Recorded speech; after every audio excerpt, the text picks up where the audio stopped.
in the school that I went to in Jersey City, we had separate classes for boys and girls. And we had separate entrances for boys and girls. There was a distinct effort to try and separate the sexes very early on. When you're trying to justify it to yourself that young, it's easy. Oh, we're separate. We're different people. Putting us together, then we're joined by the devil. You know, all these like religious rulings that they basically laid down the law for us kids. And then I'm removed from that environment and I'm put into a mixed gender class where I'm discovering that women are just like men, and it's not very different.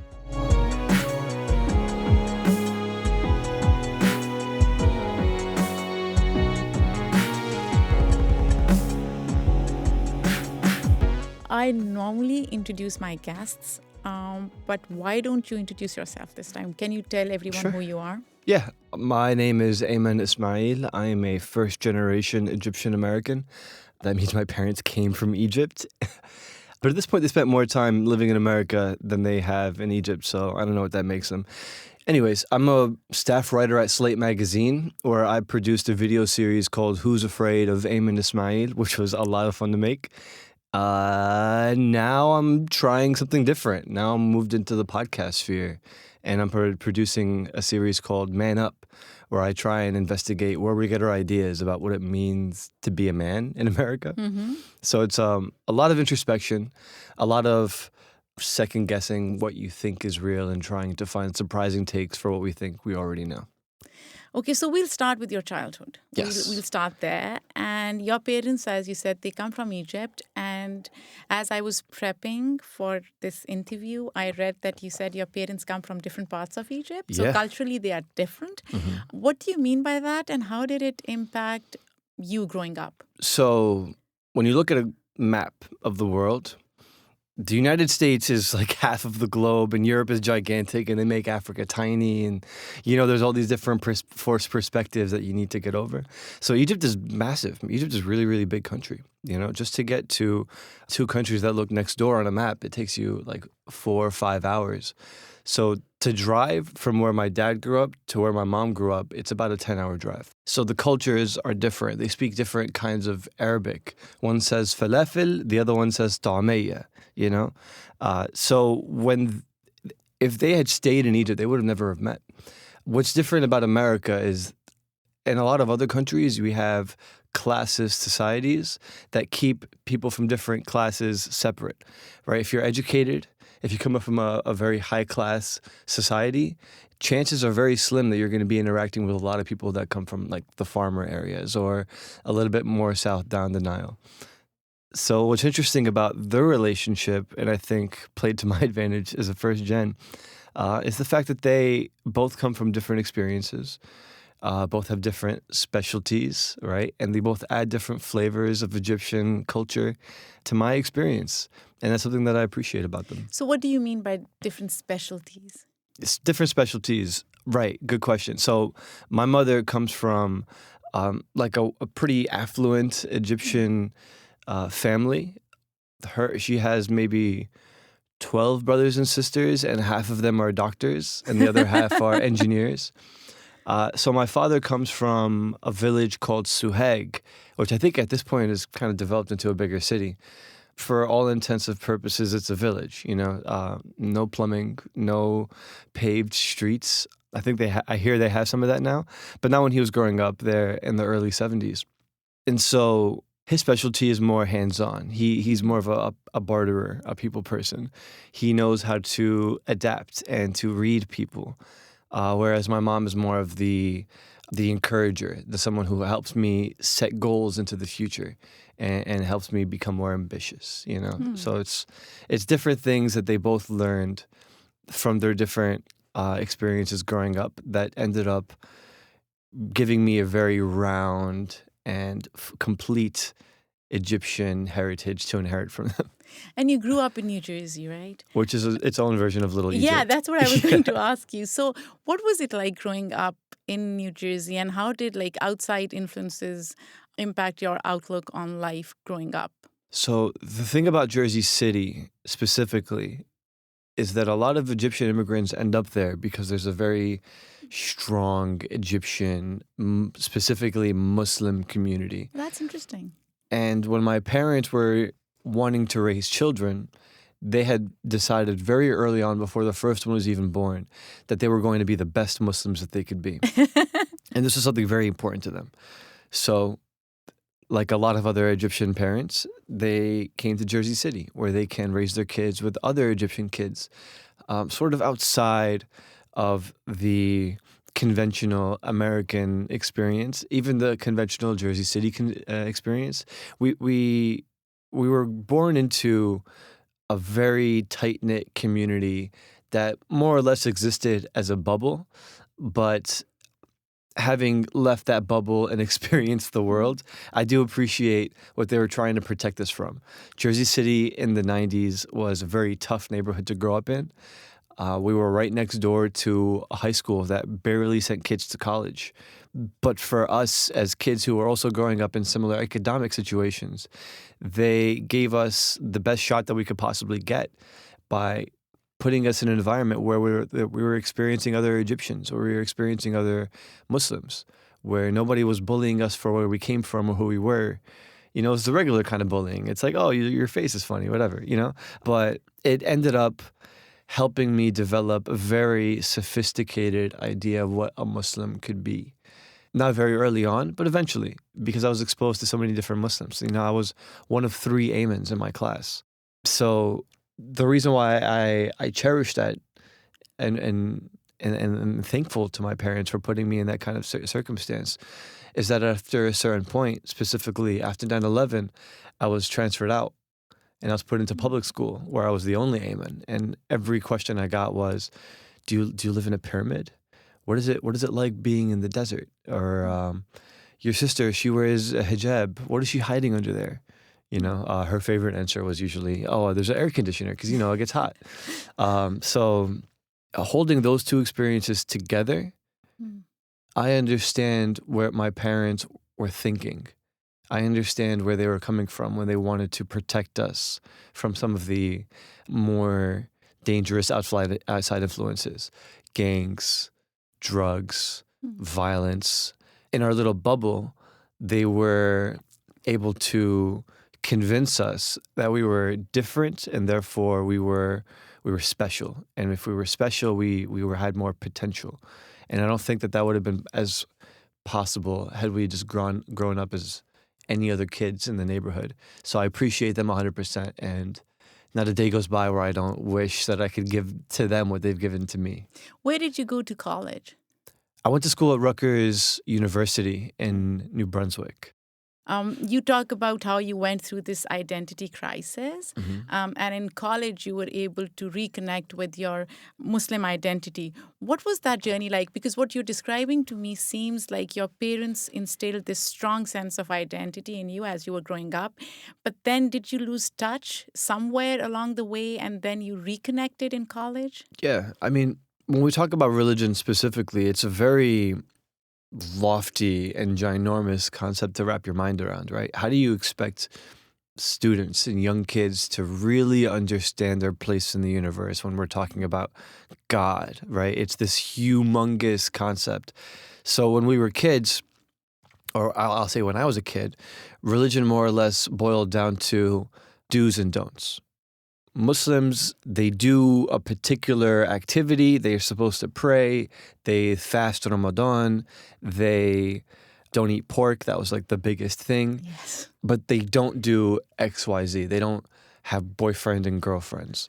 They don't disrespect their parents. That all this stuff that exists around you, because you're Muslim, you don't do it. And your whole identity is banked on whether or not you're able to follow those rules. So as you can imagine, like teenagers, we all kind of rebelled and we were exploring different ways of being. I was not an exception. I 100% wanted to just find alternatives for just living my life because I was so curious, right? Were there any specific things that you were rebelling against within this paradigm of who you are as a Muslim? Like, were there any specific things? Yeah. I mean, a lot of what we had been taught in that bubble of a school didn't resonate with me as soon as I left it because I saw how other people were living. And as a 14, 13-year-old, I'm thinking that's way better. For example, in the school that I went to in Jersey City, we had separate classes for boys and girls.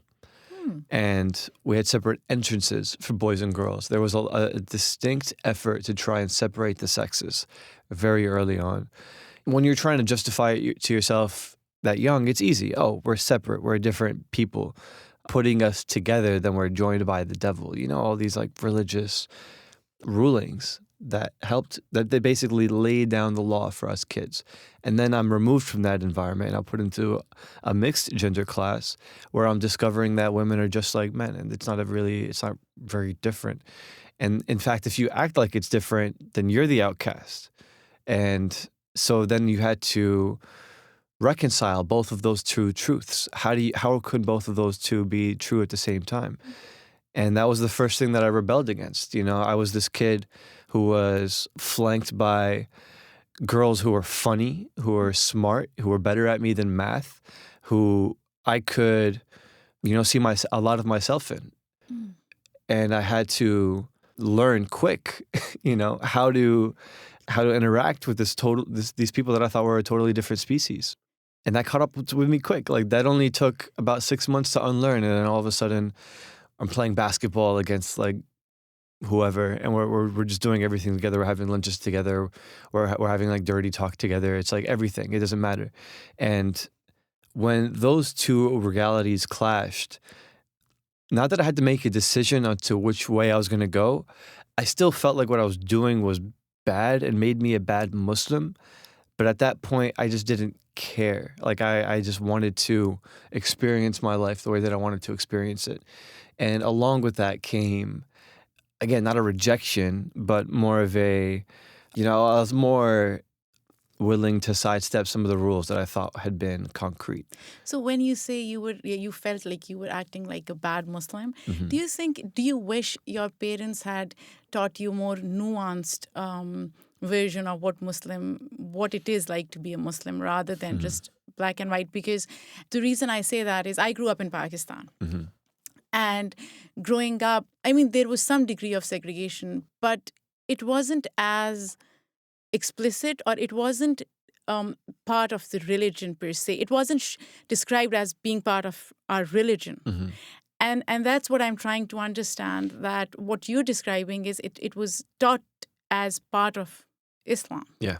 I don't see their vision of Islam as being incorrect. I think coming from their experiences as immigrants to a country where they were already saw themselves maybe as having less fortune than their neighbors, and coming into this environment where it was dangerous, It's Jersey City during the crack epidemic, and the Islamic school was across the street from the projects, and there were brawls. Like we would fight the other neighborhood kids just because we wanted to go get fries from the neighborhood chicken shack. So if I were to consider what they were up against and what they were trying to accomplish, I would see a lot of reason as to why they chose to raise us that way. I think they were just afraid of losing their kids and having their kids grow up outside of their comfort zone, my parents' comfort zone, and then see them become kids that they didn't recognize. So I think they wanted to do the best that they could to instill in me the beliefs that they held. And one of the ways that they did that was through religion. And I think, it's impossible to teach one person only one version of their faith. I'd have to assume that they knew that I would eventually be exposed to different ways of being Muslim and different ideals. And they also taught me to read the Quran for myself. So I was reading and already coming up with different ideas about like how things should be interpreted, for myself at least. And through that, I don't know, I have a hard time saying, well, they should have done this or should have done that. I just think they did the best that they could. And the immigrant experience is something that I can't understand. Like, you can tell me more, but I was born here to parents who were very afraid of the environment around them. So Yeah, it's hard for me to say that they should have done anything that they didn't do. I think they did their best. Yeah. And I think as an immigrant mother, I can relate to most of what your parents did. I may be a different generation, so I guess my parenting style has evolved or it's different. But there are so many similar fears that your parents must have had. And when I talk to my girls, I have these ideals of what they should pursue and what they shouldn't pursue. And maybe I should focus more on what they should rather than what they shouldn't. But that comes again as an immigrant parent. You're more like vigilant of what your kids are doing. Yeah. That's the idea. So I want to talk about your work.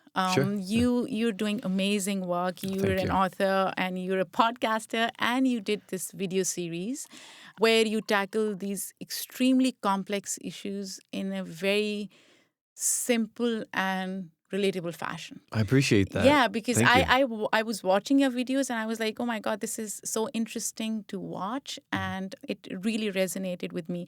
But I want to talk about one particular video where you talk to your wife about this idea of having Christmas tree in your house. So can you talk a little bit about that? Going back to my parents wanting to protect their kids, right? Christmas was one of those boogeymen. It was unavoidable, right? It's on the radio, Christmas music, in media, in movies. They wouldn't take us to the movies during Christmas time because they didn't want their kids being taunted by this stranger to them giving out presents out of a sack after he breaks into your house. Like that's pretty frightening. But they come from Egypt. They know what Christmas is, right? They had Christian friends, and Christmas is also a pretty big thing in Egypt too. So I have to assume that they knew that it wasn't so dangerous. But what they were up against was a very influential culture. So I can understand that they wanted to do their best to keep their children Muslim. I came to it eventually through like that transformation that we were talking about earlier. That was before I kept on being interrogated, right, when it came to this issue of Christmas. This was like right at the heat of the Happy Holidays debate, where it felt like if you didn't say Merry Christmas specifically, you were waging war on Christianity or something like that. So it almost felt like Christmas was a battleground issue today in a way that it wasn't when we were kids. I mean, and also my parents did respond to outsiders demanding that they integrate in their own way, right? They waved American flags. They both learned English, right? They did integrate in their own ways, but they didn't want to make their kids, go down a path where they would lose their religion and lose their identity, and that was their main priority and their main prerogative. So I understand why they don't want us to have Christmas trees and give out Christmas presents, because in this country we know when Christmas is going to happen off the top of our head. But for something like Eid, or when this first day of Ramadan, or Laylatul Qadr, or all of these like significant dates in Islam, a lot of us are scratching our heads saying, let me check my phone. Last year it was like snowing, right? Okay, cool. I understand that had we been growing up in Egypt, it makes total sense that Christmas would be like no big deal. But because we were growing up in a very religious Christian country, it felt important for them to separate those two, to separate their kids from wanting to celebrate Christmas. But my wife and I are adults, right? We're both almost 30. We celebrate Christmas whether we want to or not, because if we're just in the office and people are giving out like Secret Santas or whatever, we're not going to say, oh no, sorry, this would really disappoint my parents, I'm not going to celebrate with you guys. Of course we're going to buy presents for people and like help them celebrate their holiday, and if they want to, they can fast with us and help us celebrate our holidays. So I think that exchange of ideas is wonderful and really, really productive. But if you're dealing with like 6-year-olds and 7-year-olds who want Game Boys or are watching advertisements for Tickle Me Elmos, and they want that, and they say, Mom, it's Christmas.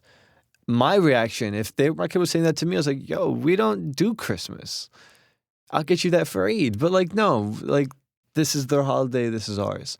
And the way that my parents did that was they told us that Christmas just wasn't for us and that we had our own holidays. So don't celebrate their holidays because we have our holidays coming up that we should be looking forward to. So when I was producing that video series, I was considering how Christmas became a battleground issue for not just me, but other Muslim Americans.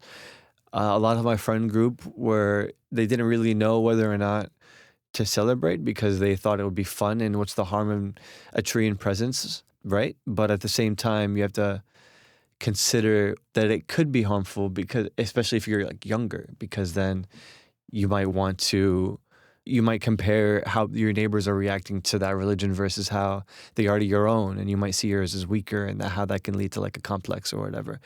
So my wife and I decided, okay, you know what? Let's just try it. Let's just see how it fits. So we went and we bought a tree for the very first time. Neither of us had ever had a tree before.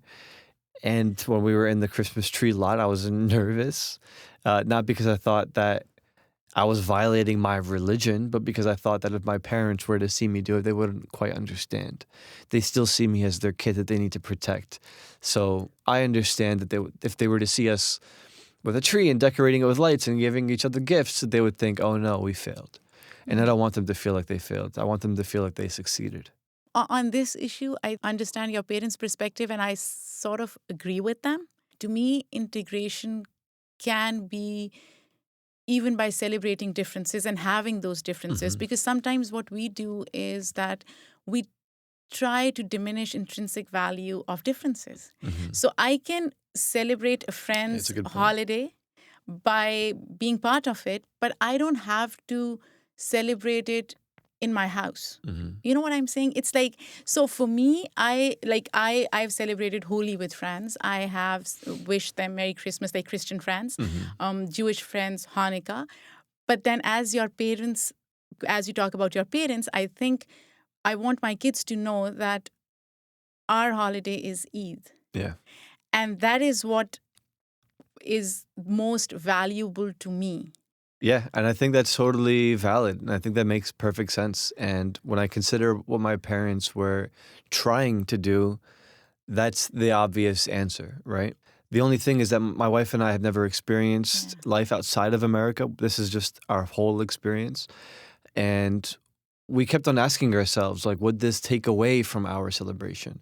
Would having a Christmas tree make our Eids less special? Right? Yeah, absolutely. No, they won't. Yeah, so when we were considering it that like in a religious way, it almost felt like we weren't losing anything spiritually or Islamically by having a tree in our house. But at the same time, I totally understand why my parents would think that it would. But I think it really just boils down to intention, right? Our niyya. So for us, our intention was to experiment and see how it felt and see and try and figure out why we felt the way that we felt and maybe learn something about our parents' experiences and our experiences along the way.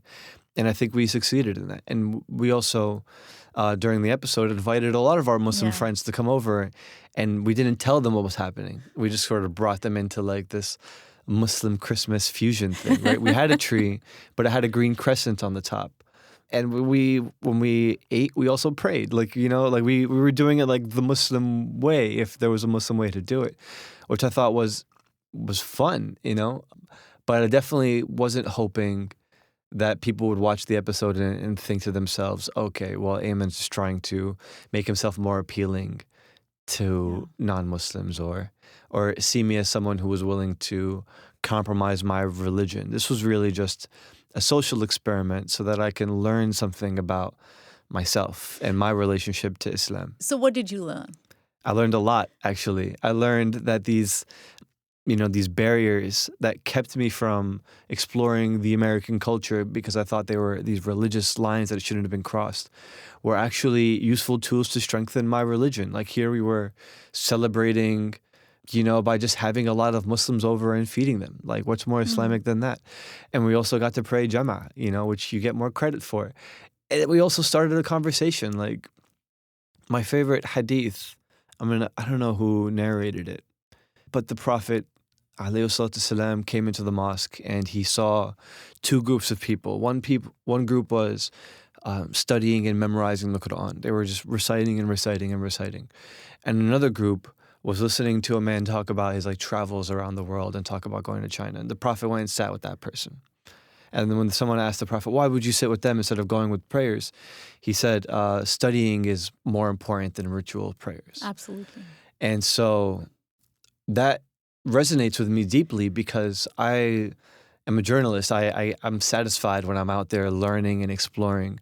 I'm not traveling to distant lands, but I'm traveling to distant cultures, even though they're our neighbors, you know? So I think there's value in going and experiencing the way that other people are experiencing their lives. And through that experience, it honestly helps me understand my own.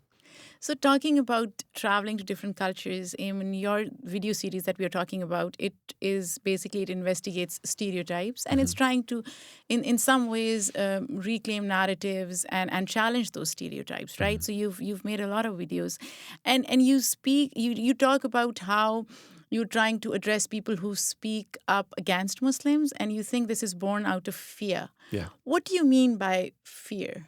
Fear, yeah. It's totally born out of fear. It's so every generation has their boogeyman, their political boogeyman. At one point it was the Jews, then it was like the Catholics and, the Irish, Black people, Latino people. Today it's the Muslim people, right? It's just our turn. It's America never existed without Muslims, but being Muslim became a very politicized identity within our lifetimes. And, it's in a lot of ways not for no reason. Like 9/11 did happen. There were also like a series of other bombings and tragedies that occurred in the United States that sobered people up to, shoot, there's people called Muslims and they're living next to us. How do we know they're not on the wrong team? And just that doubt, right? That question was taken advantage of by, and I'll say Republican politicians.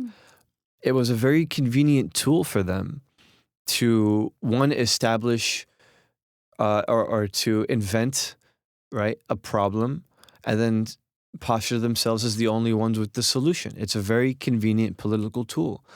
And that's the background for a lot of the Muslim experience here in America. Not all. A lot of people are able to live their lives outside of it. I'm jealous, but it's a very huge part of our identity. So when I started to, sketch down some ideas about what I wanted to talk about during this video series, the only guidance I had was make it personal. So I was like, I can do anything. This is cool. I was trying to make the decision. Did I want to introduce politics, or did I want to specifically make it about a Muslim kid trying to find his place as a Muslim in America? And I considered keeping politics out. But that didn't seem to make sense to me, because every time we talk about Islam in media, it's in a political lens. It's through a political lens. So in order to understand how Muslims see themselves, we also need to consider how people see Muslims, because that has an impact on how Muslims see themselves. Those two are correlated. And, so I call it like the test episode. Before the series was born, I was just working as a photographer, videographer at Slate magazine. And one of my assignments was to provide visual backup for the other journalists who were going to the Republican National Convention in Cleveland to report on Donald Trump's nomination as the Republican nominee for the presidential election in 2017 or 16. And he had already introduced the idea of like banning Muslims at this point. He had already suggested surveillancing mosques and keeping a registry of Muslims. All of these ideas that seem to have riled his base, right? Because he's created this issue. Okay, well, there's Muslims among us and we don't know who the good ones and bad ones are. And then he said, well, I'm going to fix it. So he did both of those things. He first turned Muslims into the boogeyman, then told his supporters that he can solve those problems. He presented a solution, yeah. Right. So basically just went there and to basically do photo and video for other journalists as they do their stories, right? One person wanted to do a story about merch. Another person wanted to do a story about like specifically anti-Hillary Clinton rhetoric, like whatever they wanted to do. But before we had even gotten in, while we were still waiting to enter, the first day, there was like this big security line where we get our credentials. Someone taps me on the back of my shoulder. I turn around. It's this person playing cosplay, full-blown cosplay as Thomas Jefferson with the colonial hat and the fake medals and the Quaker pants and everything. And the first thing he says to me is, "Hey, are you a Muslim?" I'm like, "Okay, yeah, I am a Muslim. What's up?" And I'm from Newark, New Jersey, Jersey City, so I have like I'm a little coarse, sometimes I get in his face, I'm like, "Yeah, I'm Muslim. What's up?" Right? What are you going to do? And he says, "Well, I heard that your prophet is a pedophile and that he married a girl when she was 6 years old and had sex with her. And I heard that you beat your wife because Muslims are told in the Quran to beat their wives." And he just goes on and on and on and on, which is not a new experience for Muslims in America. This is kind of like, it comes with the territory. So I calmly explained to him, no, Muslims don't actually think that. No, that's not what that verse says to me. Actually, we believe in this. By the way, you're dressed as Thomas Jefferson, right? Do you want to talk about Thomas Jefferson's legacy? Okay, well, in Virginia, at the Monticello, where he was storing his slaves, he was also raping them periodically and had a whole generation, I think maybe 100 bastard children that he abandoned, right? And you're dressed as him. And he says, no, that never happened. And then, of course, this is a line for the journalists. So they're all laughing at him. And then now it's like, that's kind of how it ended. But one of my coworkers got a little bit of this on camera. He filmed it on his iPhone and sent it back to the New York office. And then someone said, hey, that's what Ayman should do. He should just walk around with the camera and introduce himself as a Muslim and see what happens. But they were very nice about it. They're like, only if he's comfortable with it. I'm like, yeah, it's fine. Let's do it. And that turned into the proof of concept for the whole video series, Who's Afraid of Aymann? Where I was like, okay, well, there's an appetite for this kind of content where people are curious about what the truth is when it comes to their Muslim neighbors.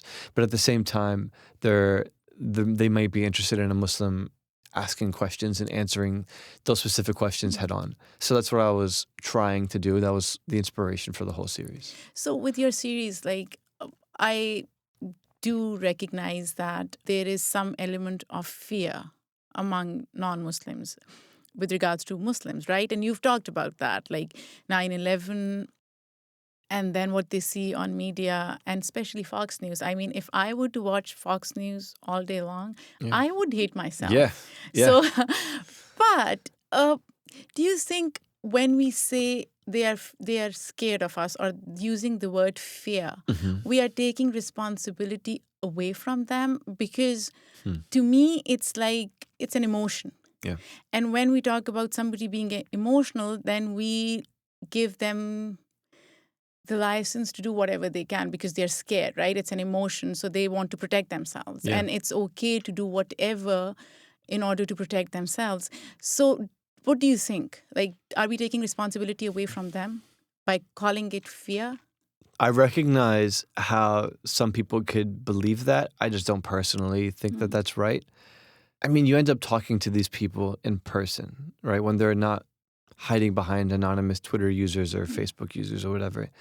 And they immediately take a sympathetic tone.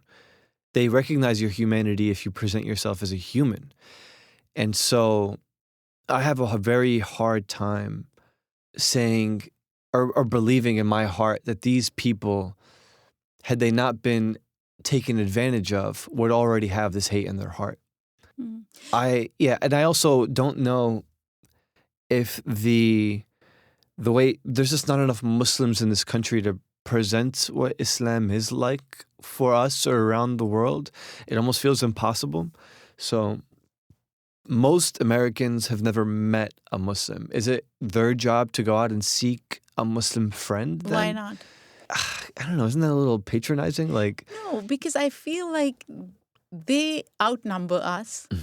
And it would make sense because if they don't take part of responsibility of seeking what the truth is, then there's a lot of onus on us to present counter narratives. And I'm not saying we shouldn't. I'm saying that they should take responsibility as well. Yeah. Have you Googled Islam? Like, I have. it's very hard to find the truth on your own outside of like walking into a mosque and then just asking questions, which some of these people have been led to believe are like terrorist centers. So I don't know.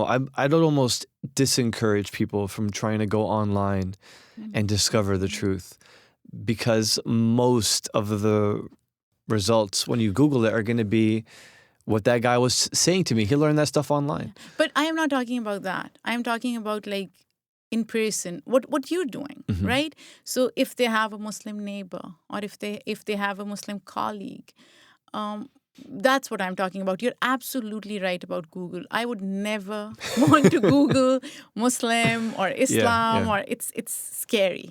It really is. I don't want my kids to Google it. I'm just saying the truth is harder to find than it should be. In theory, yes. I totally think that it's up to everyone to educate themselves. We're not just like fighting for their attention, right? We're fighting for their attention versus the other side who is also fighting for their attention. And there is a very well-funded Islamophobia machine that is spending millions of dollars to convince these people that we are coming to kill them, and that if our neighbor is next door, that means they're trying to invade and impose like dress codes on your children, right? Like that's what they've been warned against. So, and that itself is scary. And I don't think that the problem is that if only they were to go and seek the truth, then Islamophobia would disappear. We need to dismantle the systemic Islamophobia that is injecting it into their hearts. To me, they're just useful for votes, right? Yeah. I don't see them as people who are actively restricting our freedom either. Even if they just yell, go back to your country. No, you go back to your country. Who cares, right? But if it's systemic, right? And now those people are voting for the person who wants to put surveillance cameras in mosques, right? Or just entrap young kids and put them in jail preemptively because who knows what he'll grow up into, right? For example, which happens. Then if we're not working to dismantle those systems, then really what are we working on? So what kind of impact have you seen so far with your video series? Well, I've gotten a lot of responses, right? A very diverse array of responses. A lot of it, people are supportive, though, to be honest, Muslims and non-Muslims. And the people who hate it are also Muslims and non-Muslims. It's kind of interesting in the way that works, right? People have a certain expectation of what Islam is supposed to look like in their hearts, everyone. And when they don't see that exactly, they're going to assume that the person who's producing it is purposefully trying to deceive people. I had a lot of pushback for the first episode about homophobia, right? Where I talked to someone who was gay, who was violently tossed from their home after they came out and was afraid for their life. That's a real thing that happened. I didn't pay an actor to I didn't write the story for them. This is a thing that happened in our community. And whether or not we are okay with that lifestyle, there is so much in the Quran and in the Hadith about justice and what justice is supposed to look like and what family is supposed to look like and how Muslims should treat other Muslims. And a lot of that gets trampled on in order to vilify an outside group, right? Specifically the gay community, including the gay Muslims in our community. So I think all of this is wrapped into one. I'm going to get to the point. The response that I've gotten was both the Islam that you're preaching is incorrect, and also the way you represented my experience was amazing. But I also got from the other side, wow, I never knew that Muslims like you existed. I just assumed they all wore turbans and burqas and were chanting death to America. That's pretty similar to a message that I actually got. And some people saying, hey, I live in Idaho. I've never met a Muslim before. if you have the chance, please come. I'd like to have you over for dinner and introduce you to some of my neighbors who like have some bad ideas about what Muslims are. So amazing responses like that, but also responses that are saying, oh, well, you're a liar. Or I read it on Islamophobia.com, whatever, like XYZ. I'm not going to give them the shout out. I read on this website that you're allowed to lie. And so I know you're lying. And even if you tell me that you're not lying, I still think that you're lying because this guy told me that you can. Right. I was going to ask you about that specific thing, and I'm glad you brought it up. This notion of Muslims can lie.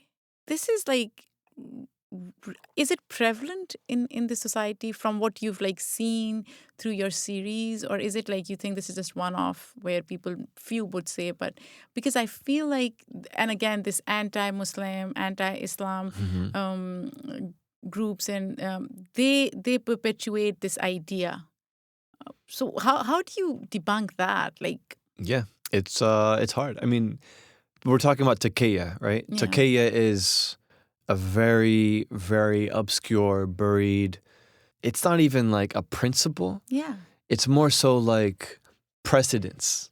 It's more like precedence than it is like instruction. And what it is, it's rooted in this one hadith. I only know this because I did the research, because at first when I heard it, I was like, what is this thing? But it's rooted in this hadith where someone came to the Prophet, peace and blessings be upon him, and said, I'm so sorry, I was captured by the enemy, and they forced me to relinquish my Muslimhood. They forced me to say, I am no longer a Muslim, and I condemned the Prophet. He was like, oh, Prophet, please forgive me. How do I make up for this and not go to hell and suffer the consequences for saying that? And the Prophet said, no, like, what did you believe in your heart? If you still believed in your heart that you're a Muslim and that you believed in it and that you were just telling them what they wanted to hear so that they don't murder you, then you won't be judged for it. Now, that's the precedence. Now, taqiyya has been written about since then. It was introduced after the Prophet's death as like, okay, well, we have all of these people who are dying because they're saying they're Muslim in these persecuted places. We need to find a way to help them live. Yeah. Okay, so they found that precedence, and then they called it taqiyya. Taqiyya means covering. It's like, if you speak Arabic, taqiyya, it's like a hat, right? So it's like still in our vocabulary that way. So when we first talk to some Muslims, they're going to be like, taqiyya, what, like a hat? And I'm like, no, there's this thing. Anyways, so when they wrote about this and they were allowing Muslims to hide who they were on the inside in order to not die, that doesn't seem like unjust for me. We're not allowing Muslims to just run out and lie about anything they want. It seems like there's a specific purpose and that it makes sense. Like it's self-defense. I mean, it's practiced in pretty much every culture. You can't expect a U.S. general to go out there with a gun to his head and say, give me the location of all of the Navy vessels or we're going to blow your head off, that he has to tell the truth. And that if he doesn't tell the truth, he's going to go to hell for it. Like, that doesn't make any sense. Yeah. So that's where that idea came from. I didn't know this when I first heard it. Exactly. Like, I have heard of this concept from non-Muslims. Growing up, I didn't know this concept existed, to be honest. And I am practicing Muslim. So to your point, it's absolutely right. Many Muslims don't even know about this idea. Yeah, or the way that it works, right? Or the way that it works. So in Albania, when the Holocaust was happening and Muslims were hiding Jewish people under their floorboards or under their basements, and when Nazi soldiers came and said, hey, do you have any Jews here? And they said, no. That's taqiyya, right? Yeah. They're trying to preserve life. They're trying to save life. And so that's a beautiful thing, I think, about our religion, is that there's so much nuance, and that if something, it's meant to save and it's meant to guide. It's not meant to deceive. And and you've said this in your articles and stuff. It's your personal relationship with God. We don't have clergy. We have this direct relationship with God. We have guiding principles, but then your relationship with God and the way you practice Islam is probably different from the way I do. Yeah. And I'm not saying that we don't have those guiding principles, but still within that paradigm, we can have whatever kind of relationship we want with God. Look, my relationship with God changes every year. Absolutely. And I think that's a beautiful thing. So every year I try and read the Quran for Ramadan. I never get through it though. I always get like distracted. I'm really good the first week. Yeah, so every time I start and I'm reading the same verses that I read the last year, I get new meaning from them. I discover new ideas about myself and my life through the same verses. So how could you expect two people who have existed centuries apart to read the same verses and get the same thing? Yeah. Like, that doesn't make any sense to me. So I think part of the beauty of Islam that I've discovered later on in my life is that the fact that it's so malleable, and that's beautiful. That's like a thing to cherish and to hold on to. And I wish that I appreciated that younger in life. I want to talk a little bit about your podcast. So Sure. you've ventured into that. How are you liking podcasting? And again, you're tackling issues like sex and relationships, which probably are not expected of you, probably as a Muslim man. Yeah. Is that something that people ask you often? Yeah, my mom is really upset. Oh, she is. No, I think that's why I needed to talk about it, honestly. Just like I did with the video series, I'm really interested in figuring out where these ideas came from in the first place and why people are so held on to these ideas. And so in that way, I think masculinity and religion are identical. To me, it's totally the same thing. So when I want to react a certain way to someone challenging my masculinity, right? Or someone getting in my face and wanting to start trouble, or getting into my wife's face and wanting to start trouble with her, I have like a very visceral, instinctual reaction. It's something that I was always curious about. Like, why do I have that instinct and other kids don't? Why do I feel like even if I'm threatened verbally, it's okay to react violently? Where did that idea come from? And it's one of those things that I had to unlearn, like even in high school when I started getting in trouble for it. I was like, oh, I can't do this anymore. But a little bit of that instinct still exists, even though I don't fight at all anymore. I would never put my hands on someone, but still I'm thinking in the back of my mind, if I needed to, what could I do to get myself out of XYZ situation, right?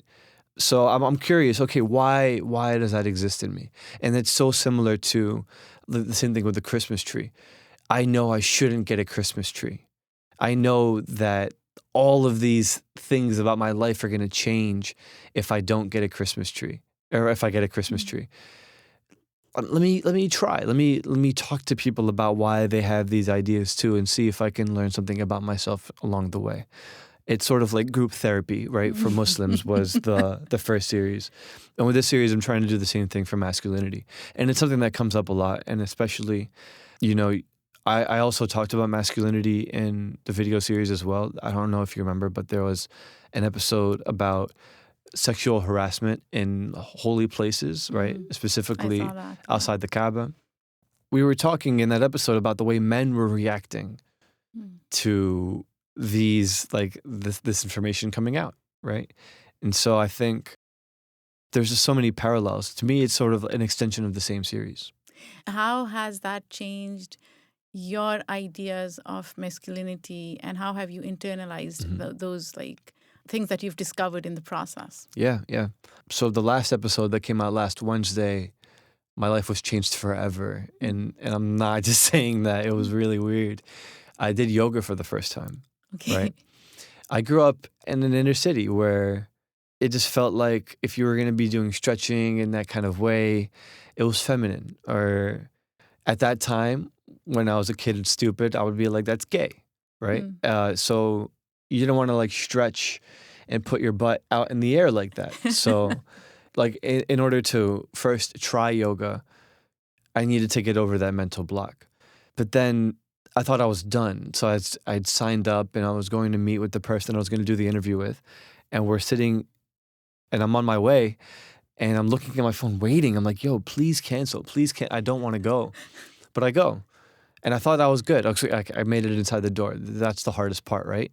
No, it was also physically bending my body in ways that I've never done before that I thought were, I felt like my mind had already surpassed that boundary, but now my body needed to do the same. And until my body physically stretched my calves away from each other and pulled my ankles closer and rocked back and forth and all of these different motions that I've never done before, until my body actually went through that, my body was still going to be convinced that those were feminine movements and that I shouldn't have nothing to do with that. So I found myself questioning why I thought those things were feminine. Okay, I don't think I could be turned gay if I like move my body that way. So why am I stopping myself from it? I don't think that my wife will see me as less of a man. Yeah. Actually, she sees me as more of a man. So, but why is my body still reluctant to cradle itself? All these kinds of questions were happening, and I found very similar to the way that we think about religion, right? The way that we think, okay, well, there's one way to be Muslim. In this case, there's one way to be a man, and any way around it, you're sort of straying from that path, and that's dangerous, right? We don't want to stray from the path. So I learned a lot. I learned that these boundaries that you cross mentally, it doesn't mean that you still don't have to cross the same boundaries physically. And I think this idea of masculinity, it's the way it's perceived in the US, it's very rigid, right? So it's not just like within like Muslim community or whatever. I think it's the outside environment as well. And we've seen how people have reacted to ads like the Gillette ad, where it is questioning that idea. So it's becoming more nuanced now, which is a great thing. So even before we wrap up our interview, I always ask my guests this question. Cool. If you were to describe America in one word, one sentence. One word? Or maybe one sentence. Okay, that's like I've just expanded the definition of how you can define it. Well, how would you define it?